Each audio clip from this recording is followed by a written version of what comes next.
All right. Hey there, and welcome to another episode of the OCD and Anxiety Show. My name is Matt Cotty, and I'm the founder of Restored Minds and the creator of the AAA Response. So, on this episode, I wanted to talk about this idea that recovery is always right now, and it's not some futuristic event or place that we're going to reach.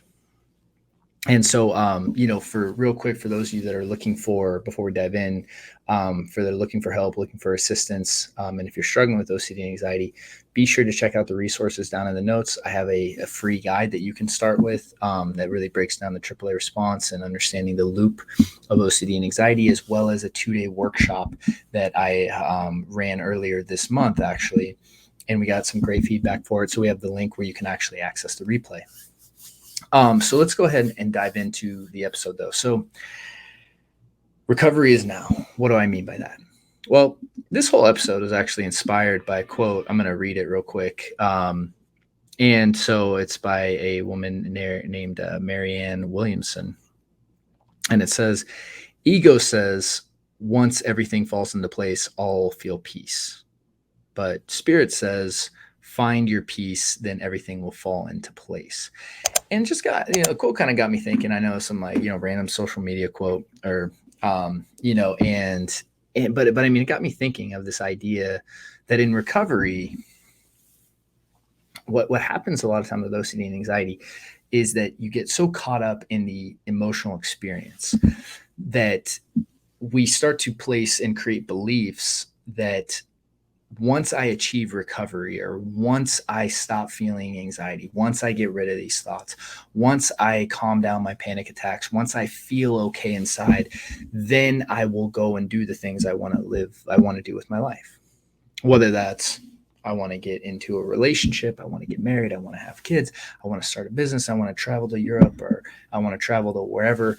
I want to go see all the national parks in the United States. I mean, whatever. It's like we have these callings, these yearnings that are within us, and they're there for a reason, because they were given to you as part of your experience on earth of things that you really want to do with your life. And a lot of times, we live in this, well, that'll happen in the future. That'll happen in the future. And I'm not saying you need to go do some radical stuff and anything like that and quit your, no, it's like, don't do anything radical here. Nothing on this podcast is ever promoted as something radical behavior.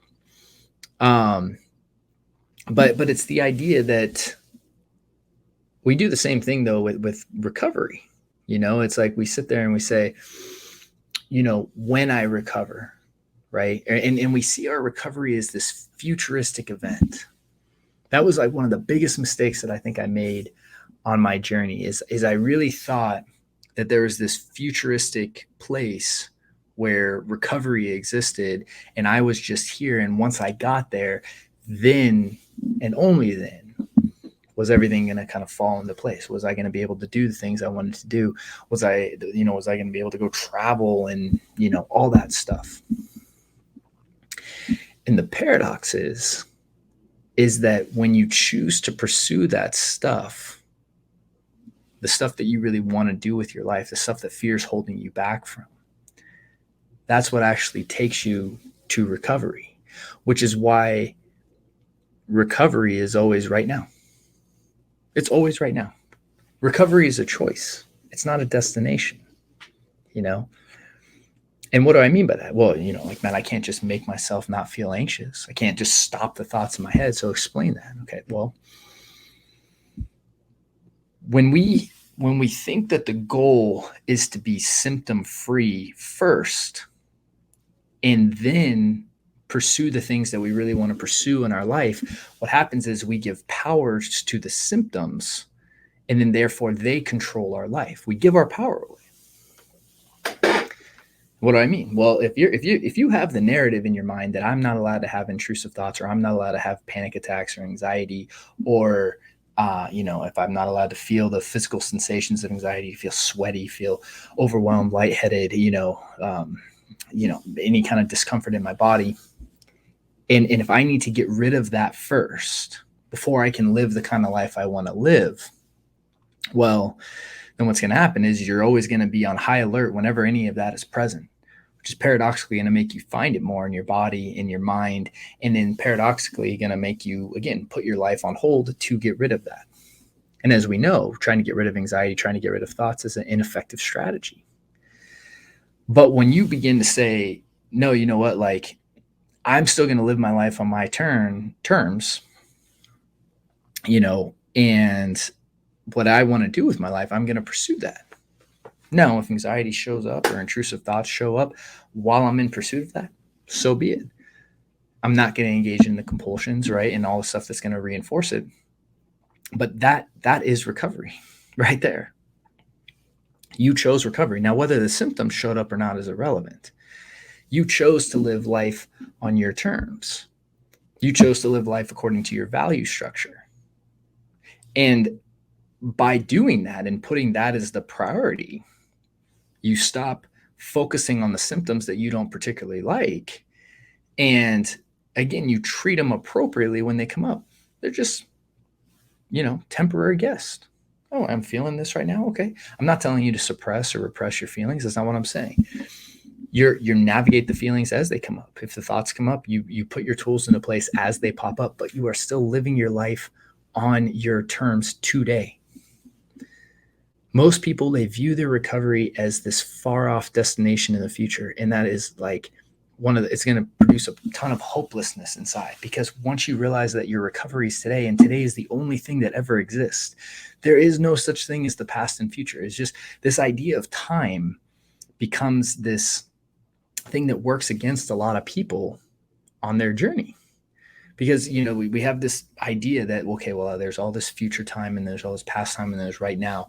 And my recovery is somewhere in the future because I don't feel right now exactly how I'd want to feel. And that's just, it's silly. It's nonsense, right? It's like, no, your recovery is a choice that you're going to make right now, today. You're going to choose to live your life today based on your values and based on how you want to live it, or you're going to choose to live it based on how fear is telling you to live it. And once you understand that idea, it's like then you realize you have the power. You don't need to give your power to the symptoms you're experiencing. Sure, you might feel like you're having to kind of pull yourself out of bed some mornings, but you still have the ability to choose to do that. And this is what I talk about, like not giving your power away and really understanding that like recovery is now. It always is happening right now. It is a constant choice. And when you see recovery as a choice as opposed to a destination, realizing that you always have that choice to move towards that. Now, sure, if you continue to make the right healthy decisions, right, and you're engaging in the right behaviors, things like the AAA response, and you're putting that into practice and you're not ruminating, you're not getting reassurance, you're not avoiding, you're not checking, and you're doing things that are actually going to break that loop, cause that rewiring and neuroplasticity to happen in your brain, and ultimately calm down your nervous system. Sure, your anxiety will diminish over time. Your intrusive thoughts will get lower and lower over time if you're engaging in the right behaviors. The reason that if you're experiencing high levels of stress and anxiety, and you're caught in this, a loop, whether it's OCD or panic attacks, or, this has been with you for some period of time, there is almost an absolute certainty that you're doing behaviors that are perpetuating it. And a lot of people, they don't like to hear that. No, I'd rather this just be something that I was born with, right? Or this is just genetic. And, and they like to put it off onto something else. But if you really look at it and you say, hey, look, like if this is a cause of my behaviors and I'm the one that chooses to engage in these behaviors, then yes, then these behaviors, again, this is a practice. If I'm stuck in a loop of OCD and anxiety, I'm practicing that loop because I'm engaging behaviors that have to fuel that loop. You cannot have OCD without compulsions, right? Like by the sheer definition of it. Okay, so if you're not engaging in compulsions, that loop cannot exist. It doesn't mean that the thoughts and feelings won't pop up, but if you don't engage in behaviors that reinforce the idea that those thoughts are dangerous and that reinforce the idea that those behaviors make your anxiety go down, And if you don't fully grasp what I'm talking right now, watch the workshop. Go into the 2-day workshop that's down in the links, or in the notes.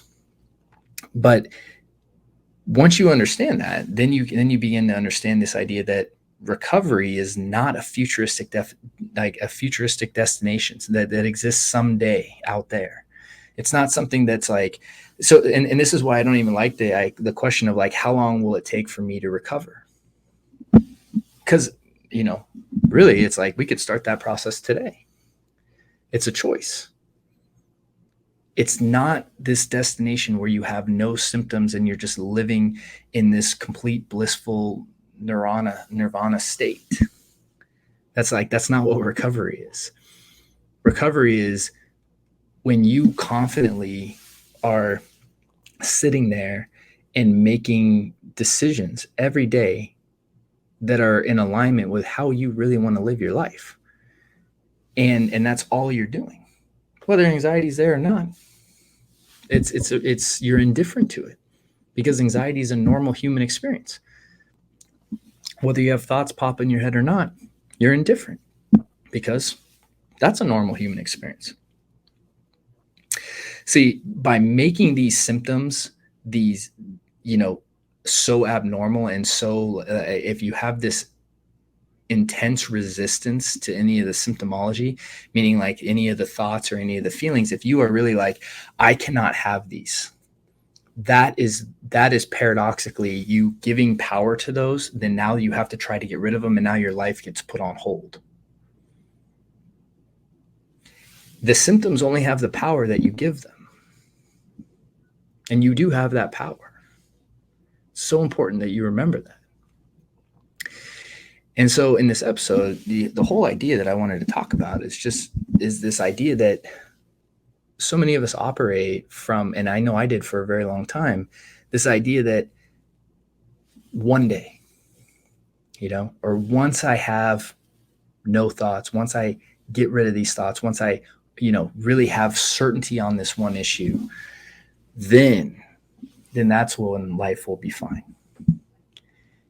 And if you've lived with this for any length of time, you know that day just will never come, because you've chased that day. And the more certain you try to become about something, the more confused you get. The more you try to not have thoughts, the more they seem to show up. The harder and harder you try not to feel anxious, the more you're going to notice anxiety. That's the paradox, right? That's why I always say, like, this whole journey is a complete paradox. Complete paradox. And when you understand that recovery is not in the future, but it's right now, sure, it might seem a little weird to say that right now, because you envision this idea of recovery in your mind for so long, and that it's always been this thing that you've been striving towards. But once you say, hey, like, the future, tomorrow is always tomorrow, right? It's like, and the future is just this concept that we have. Tomorrow's not guaranteed to you. We don't know what's coming in the future. But when you see that, when it comes to like really working with the nervous system, anxiety, intrusive thoughts, OCD, when you really decide that recovery is now, it only exists right now, and what that means is that now you have power to make decisions right now, today, this minute. And you can start choosing recovery right now. It's a choice that you are going to make consistently. Because even if you reach that point in the future where there's the complete nirvana that a lot of people think is out in the future somewhere, the thing is it's not like you can't start doing compulsions and regress back. That's why, like, when people that fear regression or relapse, it's really nothing, in my opinion, to fear, because it can't happen unless you do the behaviors. If you're in a rut right now, or you're in the loop right now, the reason you're in that loop is because you're doing behaviors. Your present situation is just a culmination of past behaviors that you've been engaging in that has led you to this point. But the good news is you can start choosing different behaviors in a different direction right now that will then lead you to a different point in the future. But the choice is still right now. And then as you keep choosing healthy behaviors, eventually your new present moment will all of a sudden be calmer. Your mind will be calmer. Your anxiety will be down, and you'll just notice this gradual difference changing over time, right? It will just change, but now is the only time that will ever exist. So the behavior that you choose right now is going to impact 5 seconds from now, and then so on and so forth. So if I'm always focused on now, and I'm worrying, and I'm putting my energy into making the best decision right now, I can trust that, yes, as time goes on, I'm going to get better and better, right? But my option for recovery is always right now. It's not in the future. And if you see it like that, you'll wake up, I think, in a different mindset than trying to chase something in the future. And you'll see today as your opportunity to start taking steps in a more positive direction. So hope that idea makes sense. And yeah, it was just something that I wanted to speak on today a little bit, because I just think that that change in perception creates a much more empowering feeling. And really you start to see today as an opportunity, as opposed to this thing you have to get through to hopefully see a better tomorrow. And I wish for all of you who are in that loop right now to really see today, however challenging it might feel, is I'm going to choose recovery today. I'm going to choose it today. And that's not about how I feel or if thoughts are happening in my mind or not. I'm going to choose to live life on my terms, how I want to, and pursue the things that matter to me, instead of what the fear is trying to get you to do. So like I said, there's some links down in the notes, and you know, to the 2-day workshop and to the free guide. Also, if you would please show your support for the show by liking and subscribing, even leaving a comment, and it would really help us out if you'd leave a review on iTunes. You know, that would because all that stuff is just helps us with the algorithm of the show and to get this to as many people as possible. So really appreciate your support in that. And as always, I wish you guys a wonderful week, and I look forward to seeing you on the next episode. Take care. Thank you so much for watching that video. And so if you're struggling with OCD and anxiety, I just wanted to let you know that we have a free training for you over at Restored Minds, where you can start learning how to use our AAA response to really break out of that loop and ultimately take back control of your life. And all you need to do to access is just click the little link below, and you'll be taken to a page where you can register today. Thank you so much.